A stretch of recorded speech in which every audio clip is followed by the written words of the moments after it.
Hola, muy buenas noches amigos, estamos en tiempo de entrevista, estamos en tiempo de la espada y la pluma y hoy tengo conmigo a un autor que no lo conocía, pero que me parece que le ha caído en gracia el que yo le amargue la asistencia a partir de ahora, porque lo voy a perseguir hasta el sueño lo voy a perseguir, porque el tema que trata es interesante y él creo que es un hombre muy interesante. De hecho, la palabra interesante no es la adecuada.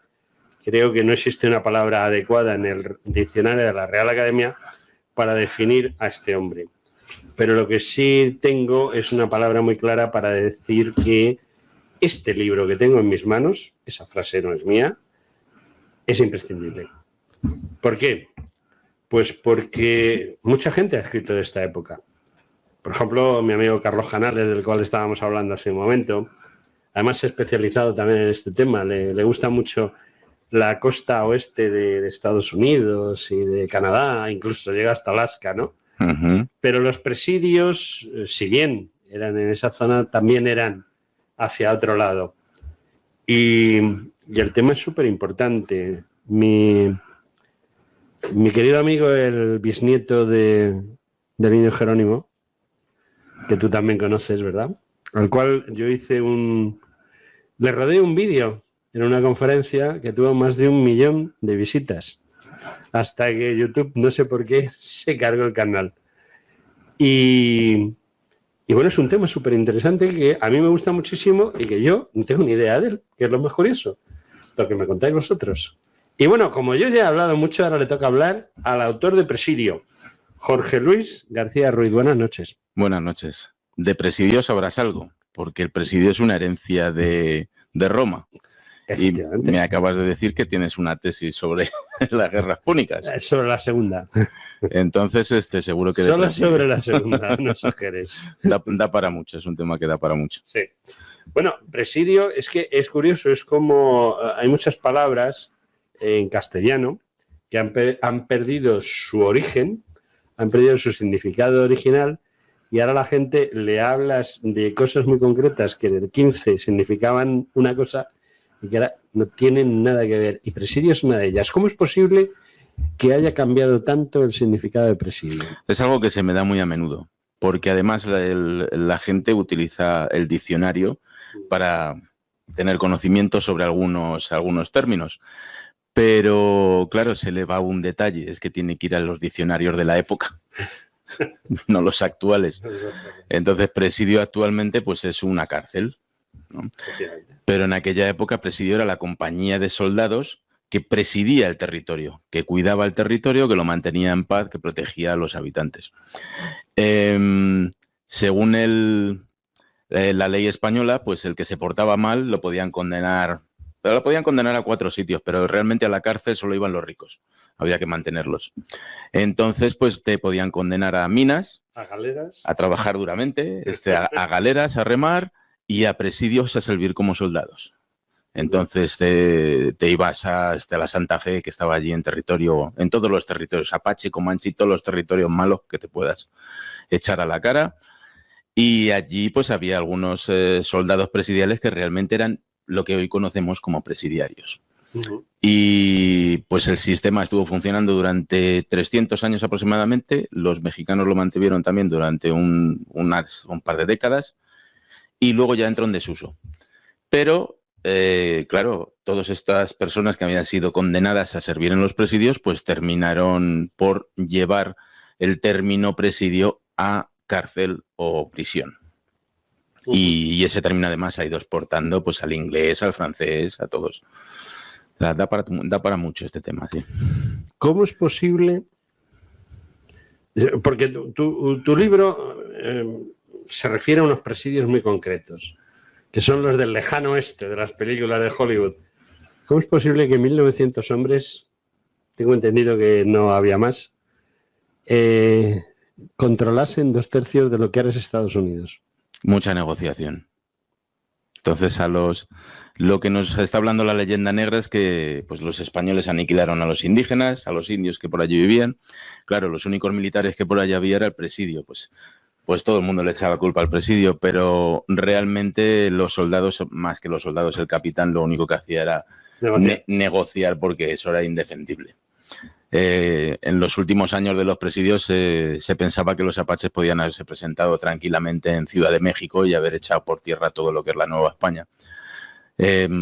A nosotros, los españoles, nos bajaron la bandera y ya ese fue un problema de otros. Lo solucionaron de otra manera.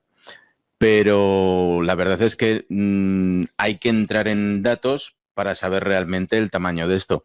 Claro, uno dice 1.900 soldados, pero estamos hablando de que cada presidio de la frontera pues tenía no más de 100. Entonces, un territorio como el de España, que es Texas, lo peleaban 100 soldados y 50 se tenían que quedar en el cuartel cuidando la caballada. Entonces, realmente afuera, a misión solo salían unos 40, 50 en los mejores casos. Lo que tenemos con los soldados presidiales es un cuerpo militar que hace labores policiales. Entonces hay mucha confusión y se cree que los soldados presidiales conquistaban el territorio, conquistaban a los indígenas. No, lo único que trataban era mantenerlo en paz, ¿no? Que no matasen muchos de los considerados españoles en aquella época y ese era su trabajo. Curiosamente, lo hacían en un entorno rural. Curiosamente, hoy en día tenemos un cuerpo en el ejército que se dedica a eso también, que es la Guardia Civil. Entonces, el presidio, sin ser directamente un precursor, pues sí es un precedente para la Guardia Civil. Yo pienso que las relaciones con los apaches no eran tan malas, porque tú ahora hablas con Al Borrego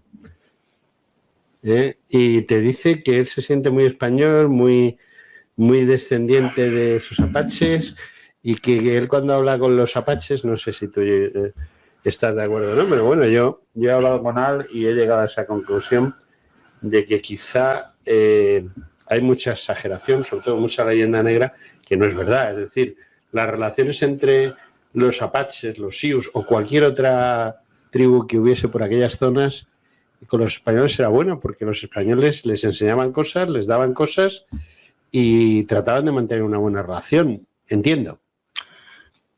No exactamente con los apaches. Los apaches fueron el principal enemigo que tuvieron los españoles O sea, que no hubo una buena relación, como América. Tratan de vendernos también por ese lado. No, las únicas buenas relaciones que los españoles tenían eran con los indios pacíficos, que pedían que les estableciesen misiones. Al final las misiones eran pueblos, los indios se autogobernaban, tenían su propio alcalde, policía, todo. Y son los únicos que tuvieron una buena relación con españoles. El resto de los apaches nunca fueron siempre el enemigo. Entonces, el concepto que también hay es que los apaches pues eran un grupito. No, los apaches eran prácticamente todos los indios que había en la Norteamérica. Iban desde iba a decir la Sierra Madre, pero bueno, desde las montañas rocosas por todos los grandes planos. Tenemos como unos 20 o más grupos de apaches, grupos grandes, que estaban por todo el territorio. Tenemos una entrada, el primer eje de conquista, que es el que va hacia el Nuevo México, el Camino Real de Tierra Adentro, el Camino Real de Santa Fe, que estaba con unos indios que cultivaban sus terrenos, con riego además, estaban bastante... Sí, porque aquello no es tan secano como nos lo venden las películas. Sí lo es. ¿Sí? Lo es. Yo sí le recomiendo a la gente que antes de escribir, antes de hablar, vaya allí. Porque la dimensión no es conocida. O sea, no, como españoles no la conocemos, no sabemos lo que es. Cuando alguien intenta escribir sobre aquello sin ir al sitio se equivoca. Y entonces en este caso lo que ocurre es que esos indios pueblo pues estaban como unos pocos máximo kilómetros de lo que es el Río Grande. Entonces tenían riego para sus campos, pero fuera de eso la vida era complicada porque el terreno no daba para mucho. Y esos estaban completamente rodeados por unas 20 naciones apaches con diferentes nombres. Entonces cuando los españoles trataban de llegar a un acuerdo, lo llegaban, pero lo llegaban con un grupo, no con el resto. No con los otros 19, ¿no? Y muchas veces el mismo grupo con el que se había llegado a un acuerdo de paz con ellos, a los 2 minutos lo había roto. Entonces ahí en concreto hay voy a hacer un adelanto sobre el segundo volumen del libro. Vale, estás en tu casa. Porque este libro lleva hasta el año 1700, lo que es los Austrias. Luego ya el segundo volumen se mete en el siglo XVIII, que es apasionante y va con los Borbones. hay un documento maravilloso que es el del gobernador Cabello de Texas, y este nos hace un resumen más o menos de toda la historia y con mucho foco en los apaches. Entonces el gobernador Cabello en un momento dado llega a un acuerdo con uno de los apaches, lo viste de español, le regala los vestidos carísimos, le da el bastón de mando, y el apache pues sí, pero en cuanto se dio la vuelta pues se reían de los españoles directamente, se reían de los presidiales. Y esto habiendo firmado un tratado de paz. Entonces, es que cuando uno lee, tiene que leer todos los documentos, no solo un documento. Entonces, un documento sí puede ser interesante, nos puede decir, como ese tratado de 1793, que ha aparecido hace poco. Bueno, ha aparecido hace poco, es que ha estado siempre en el Archivo General de Indias. Y entonces, ahora, de repente, alguien encuentra un documento, bueno, es lo máximo. Pero los españoles no podían cumplir con el ofrecimiento que hacían de proteger a aquellos indios que firmaron ese tratado de paz. Porque esto es lo que pasaba. Por allí pasaba el presidio, les pedía la sujeción a la corona, los indios decían que sí, pero hasta que volvía a pasar otro presidio por allí, igual pasaban 30 años. Que eso para un indio es una generación completa. Ya los hijos no se acordaban de que allí habían llegado unos españoles. Entonces, pues sí, está todo muy equivocado. Hay autores que están defendiendo la idea de que el primer contacto con Apache se tiene en 1700, autores muy conocidos, pero curiosamente no son historiadores. Ya. No sé, yo sé de quién estás hablando. Y dicen, no, los apaches fueron amiguísimos de los españoles. Entonces, el que sí es historiador, que está investigando estos documentos, se tiene que echar las manos a la cabeza.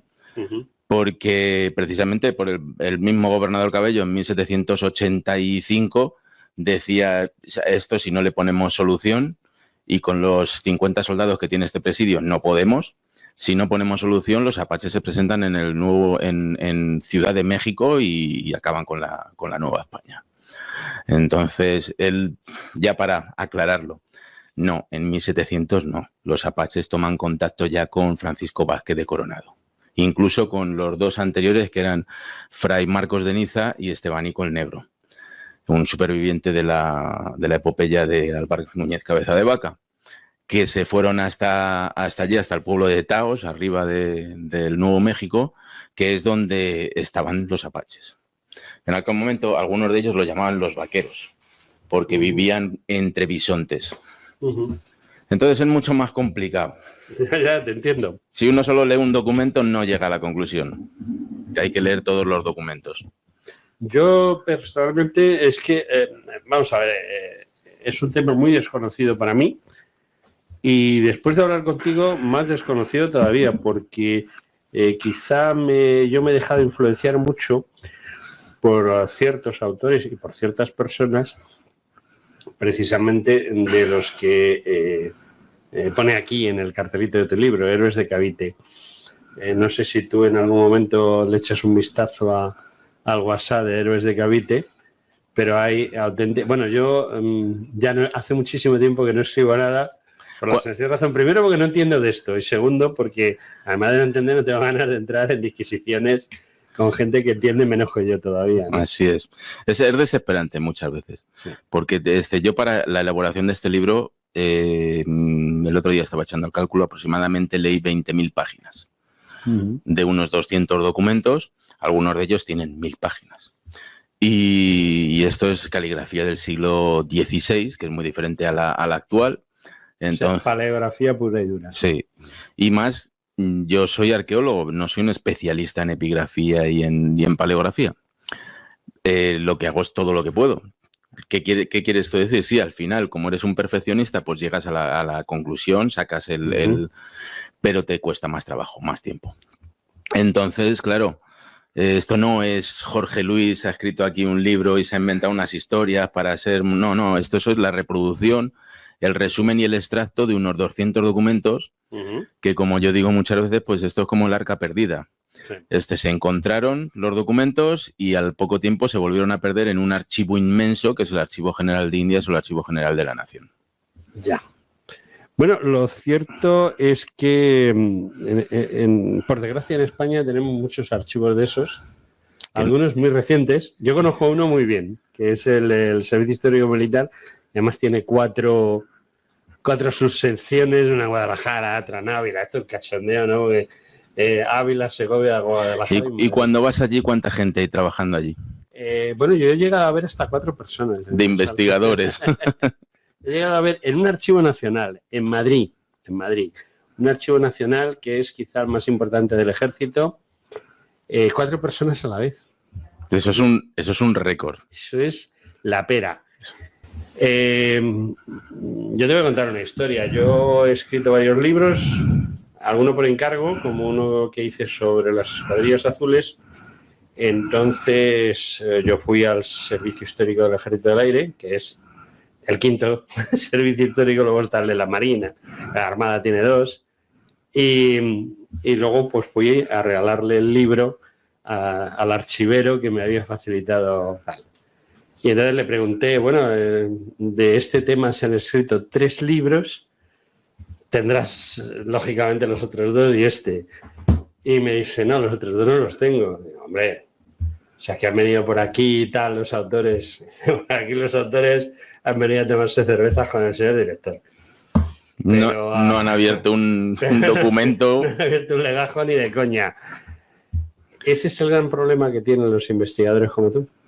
Yo no tengo ese problema, porque a mí me gusta... Bueno, tú sí vas, pero que ves que el gran problema es que la gente aquí no investiga. Corta y pega. Exactamente. Eso es lo que el otro día precisamente di una charla en la Asociación de Héroes de Cavite y quise dejarlo muy claro antes de presentar el libro. Hablé de cómo se está haciendo cómo se están escribiendo los libros.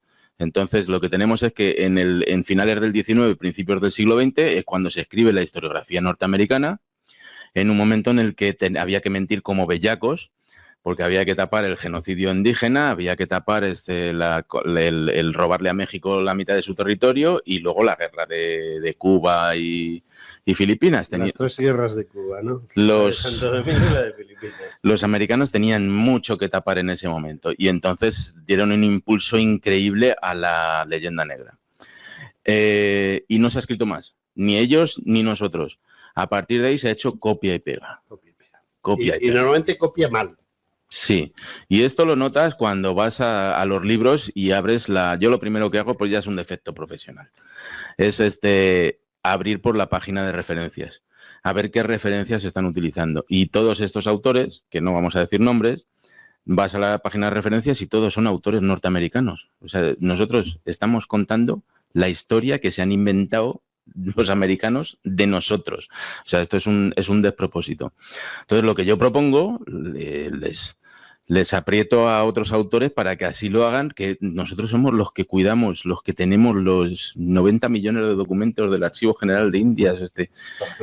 Por ejemplo, eso hay que promoverlo, hay que sacarlo fuera. Nosotros tenemos que contar nuestra historia al resto del mundo, que hasta ahora no se está haciendo. Es que tienen mucho polvo los legajos. Ya lo sé. Yo tampoco me mancho de polvo, porque yo toda la investigación la hago en línea. De una manera o de otra, pues vas buscando, ya sabes qué documentos tienes que buscar y vas buscando en todos los archivos. Tenemos una suerte enorme porque parte de esos documentos que la tiene el Archivo General de Indias están en el sistema Pares y entonces tienes acceso a... Y para los que ya vamos con cierta edad, que ya van necesitando que las letras sean más grandes en el teléfono y en la pantalla y en todo esto, pues lo bueno que tiene Pares es que tú amplías el documento todo lo que necesitas para poder leerlo. Entonces, ahí hay 200 documentos en este libro, más o menos. No he recuperado todos porque había algunos que eran repetitivos y otros pues no los he considerado interesantes. Y en eso pues han salido 25 capítulos y ha habido que cortarlo en algún momento porque empecé con este libro pensando en que solo iba a hacer un libro, precisamente un libro de copia y pega, ¿no? Quería un libro rápido para darme a conocer en España porque todo lo que tenía publicado era en los Estados Unidos. O sea, tú tienes todo publicado en Estados Unidos. Sí. No, es que a mí me hace mucha gracia porque a mí cuando me dijeron que existías, pues yo... Ni me habías oído ni sabías que... Sí. Es normal. Me sonaba tu cara, no sé de qué, pero me sonaba de algo. Pero digo, bueno, y este hombre, esto es lo primero que escribe. O sea, a mí se me metió en la cabeza que esto era lo primero que escribe. No, yo tengo muy bien investigadas las misiones. Sí. las misiones españolas. Y de ahí, pues, O sea, eso es lo que te has dedicado, básicamente. No has tocado otro tema. bueno, sí, el primero que toqué fue el origen del nombre de Texas, que también está todo Eso del origen transformado. del nombre de Texas es como casi todo en historia, que es mentira, ¿no? Así es, así es. Entonces, el americano, para así darle una pincelada, el americano piensa que Texas, pues, viene de una palabra indígena que es Taisha, que significa amigos. Claro, el norteamericano nunca va a reconocer que algo próximo a España esté por ahí metido, ¿no? Entonces a España se la quitó de la ecuación rápido y entonces se dijo, bueno, pues la palabra significa amigos y además es una palabra indígena, esto es lo máximo. Y ahí está todo el estado de Texas, que ya os digo que es del tamaño de España y tiene por la mitad de población más o menos, está creyendo que la palabra viene de una palabra indígena y realmente viene del árbol tejo, según mi teoría. Según tu teoría. Lo que sí he demostrado yo es que el nombre actual es falso. Eso está demostrado documentalmente. ¿En qué sentido es falso? Hombre, es falso porque los americanos dicen que la palabra Taisha significa Texas porque hay una evolución, hay una corrupción del lenguaje español en la transcripción de Taisha que nos lleva a Texas, pero es que Texas se dijo Texas. Para eso se defienden en un documento de Fray Damián de Massanet que le cuenta a su superior, le cuenta pues todas las vivencias de una expedición que tuvieron de 2 años aproximadamente. En ese documento, efectivamente, aparece un parrafito que dice: los indios nos han dicho Teisha, que significa amigos, amigos. Pero es que ese documento menciona 33 veces a los indios Texas, el mismo documento. Y el documento se llama A la conquista del río de los Texas. O sea, para ese momento los españoles ya habían bautizado a los indios Texas desde hacía 100 años y los americanos se han inventado el tema de la corrupción del lenguaje y la evolución y todo esto. Mi pregunta, ¿desde cuándo existe ese nombre?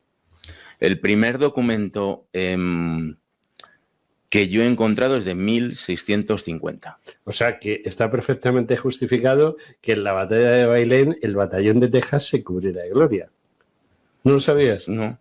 Sí, pues dentro de... Fue el que iba a ir que no fue. Efectivamente. Bueno, eso pasó como con Riego, ¿no? Riego iba a ir a la guerra de secesión. Yo nunca he entendido que eso fuese una guerra de independencia, es una guerra de secesión.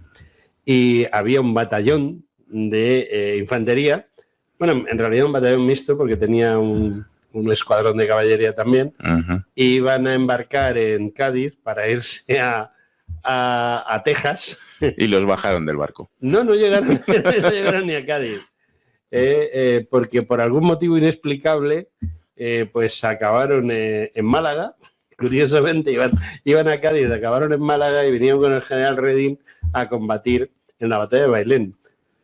O sea, y además fue una de las unidades que dio el do de pecho, ¿no? No como cierto libertador de un país. Corramos un tupido velo sobre de cierto país que en la batalla de Bailén fue ayudante de un coronel que consiguió tener a su unidad de caballería en reserva toda la batalla.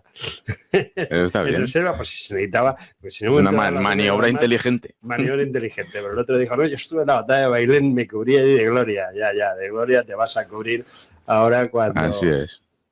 Cuando hagas la independencia. Vamos a ver, hay una cosa que para mí es muy importante.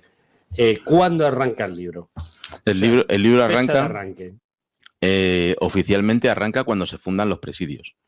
Que es por el virrey Enríquez. Los crea porque hay una necesidad. 1563, 67 aproximadamente. Lo que pasa es que yo he añadido un capítulo hermoso de introducción porque sin contexto... Sí, para saber de qué estamos hablando. Ahí, exactamente. Y ese capítulo de introducción pues sí me lleva al momento casi después de la primera conquista de la Ciudad de México. Teniendo en cuenta que Castilla no tenía ni 3 millones de habitantes y Aragón andaba por el 1,5 millones, tampoco tenía 2, me explico por qué había una nutrida presencia de soldados españoles entre los que guardaban la frontera, ¿no? De españoles de la península. Eso es nada, ¿no? Todos eran considerados españoles. Ya, Una vez que te cristianizaban, que te... Sí. O sea, No. había españoles de este lado del mar y del otro lado. Eso tengo muy claro. De este lado del No, mar ni había... los oficiales, Sí, los oficiales sí. Los capitanes solían ser de este lado del mar. Sí. A veces ya estamos hablando del siglo XVII, de finales, de mediados del XVII, pues ya estamos hablando de oficiales criollos. Pero hasta ese momento ningún señorito de Madrid o de Sevilla se iba a ir a la frontera a batallar con apaches y con comanches. O sea, se nos tiene que quitar de la cabeza. Bueno, en la época de los Austrias, veteranos de los tercios. Muy poquitos. Tenemos gente como Urdaneta, que fue un oficial en Flandes y acabó descubriendo la vuelta del Pacífico, ¿no? Pero veteranos de los tercios tenemos muy poquitos, porque en sí tenemos muy poquitos españoles. Entonces había... Los tercios, había poquitos. Sí había gente que sí había estado en las guerras en Europa y se había ido ya allí como un destino ya de relajo, ¿no? Pero de relajo no tenía aquello nada porque era un destino muy complicado. Era muy peligroso, no tenemos idea con lo que nos han estado contando hasta ahora. Esa película de los apaches, amigos, sí. Estupendamente con hablando con los bisontes, rezándoles 3 Ave Marías, con esa historia, pues no estamos describiendo realmente lo que pasó. Y entonces el tema es que al norte de Ciudad de México, si uno ponía un pie solo en el campo, se lo cargaban. Se lo podían cargar de 1000 maneras, cada cual más sangrienta y más agresiva. Y más agresiva. Sí.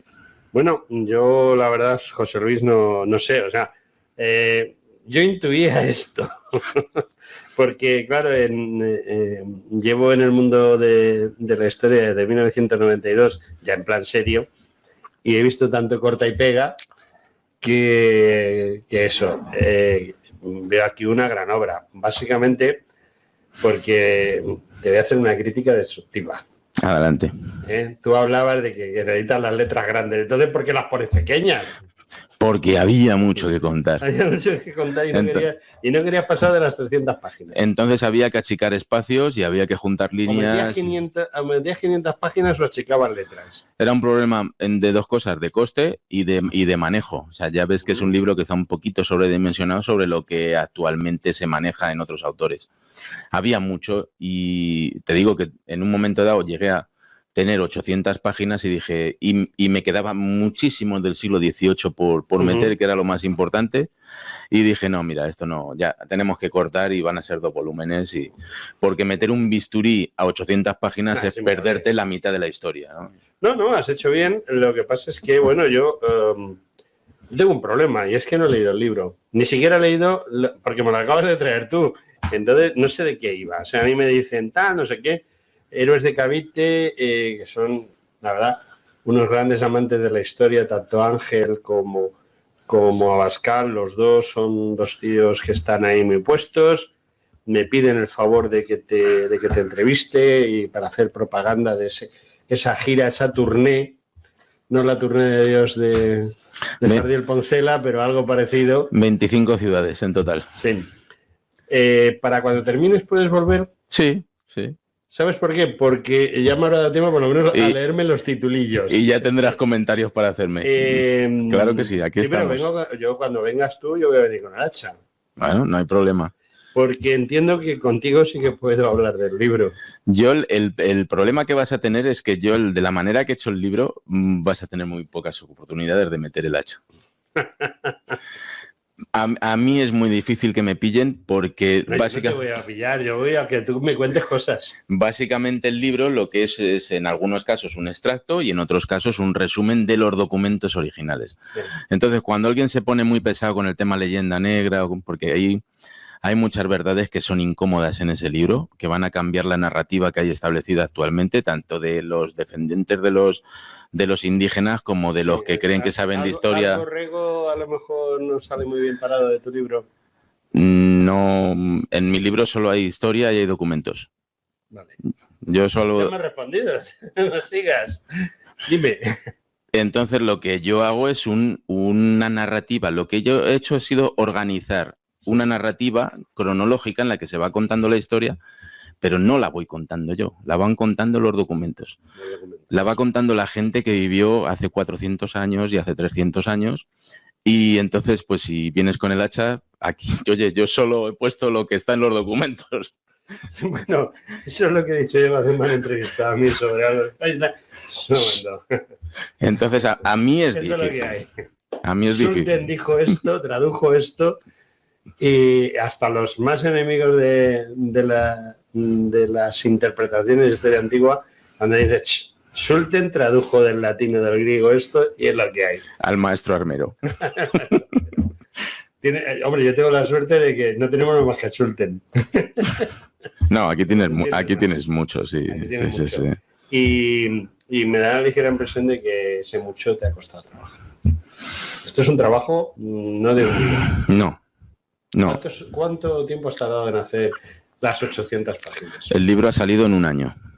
No está mal, pero dedicándole un esfuerzo. Claro, ahí está. Es que el libro de copia y pega inicial... Eso era en 3 meses.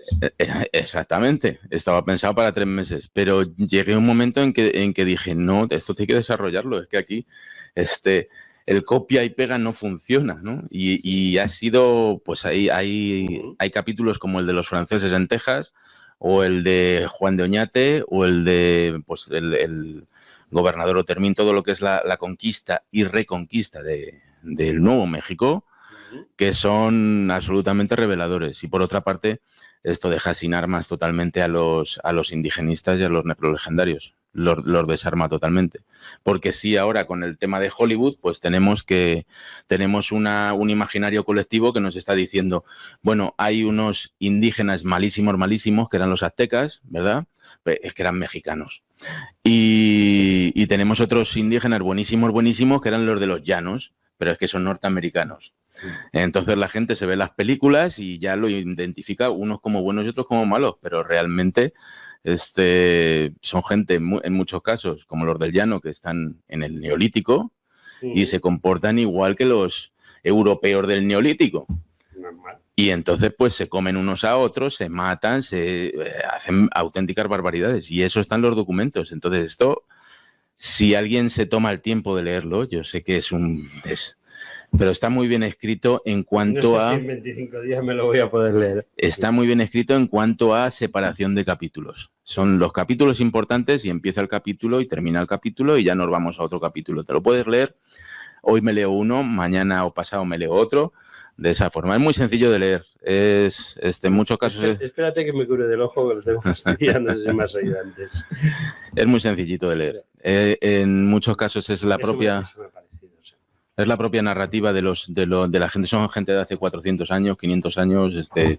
Entonces tenían una narrativa que yo he intentado respetar y en las partes en las que he necesitado añadir algo de literatura, pues he respetado la misma llaneza en el lenguaje y ha habido gente que lo ha leído ya. A Paco Moreno, no sé si lo conoces. Y me ha mandado la referencia, me ha dicho, oye, este libro engancha. Y he empezado a leerlo y no he podido parar y eres el causante de haber pasado varias noches de sueño. Vaya por Dios. Te voy a hacer una pregunta estúpida. ¿Me permites? Claro. Es una estupidez. Me las han hecho muchas, o sea que tampoco... No, pero yo reconozco que es una estupidez, pero yo a mí me gusta muchísimo hacer referencias cinematográficas. Soy un apasionado del cine. Para mí... Somos dos, entonces. De los miles de películas de cowboys, que, bueno, el cowboy no es un invento norteamericano, sino es un copia y pega de España, concretamente del sur de España. ¿En eso estamos de acuerdo? Totalmente. Bueno, a mí solo hay una película de verdad que me ha puesto en mi sitio. Quizá porque el protagonista... yo soy el protagonista. Es decir, las vivencias que ha tenido el protagonista de la película, el personaje, no el protagonista, el personaje de la película, son muy parecidas a vivencias que yo he tenido en mi vida militar. Y estoy hablando de un capitán que interpreta a John Wayne en La Legión Invencible.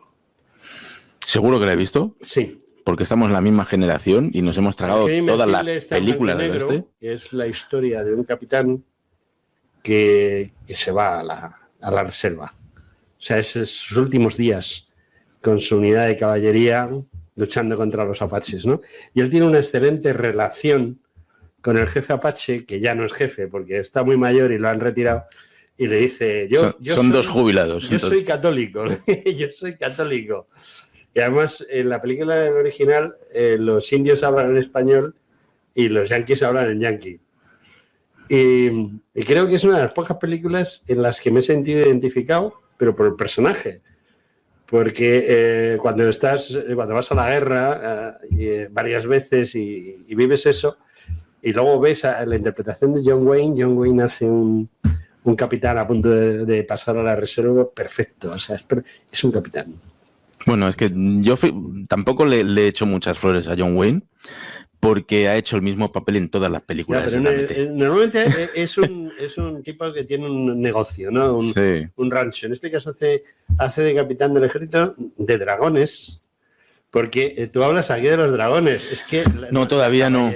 En ese momento no eran dragones todavía. Aquí hablas de dragones. Sí, fue una herramienta para el segundo volumen. La caballería americana nunca ha existido. El ejército norteamericano no ha tenido caballería, ha tenido dragones, que son infantería montada. Luego nos han vendido Custer y sus cargas, pero eso es mentira. Es que como no teníamos imágenes, para ponerlas en las palabras, entonces lo que se ha hecho ha sido, bueno, pues si los americanos lo tienen así, los dragones de cuera tenían que ser así. Los dragones de cuera es infantería a caballo. Y no, realmente no es así. Porque ir andando era inviable.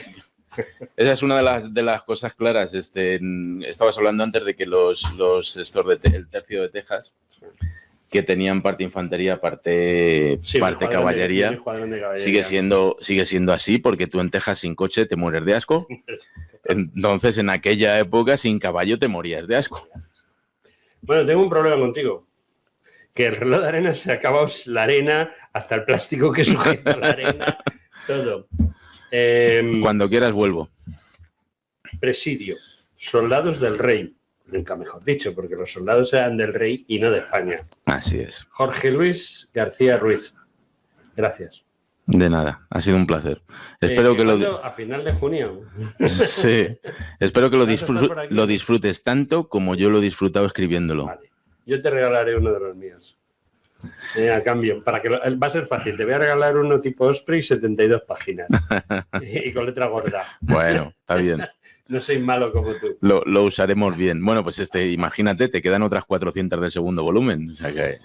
No, pero lo vas a disfrutar, Amigos, Presidio José Luis, creo que es una obra que yo voy a leer y sabéis que yo no leo. O sea, que no leo y punto. En esta la voy a leer. Amigos, hasta dentro de un ratito que continuamos con el programa.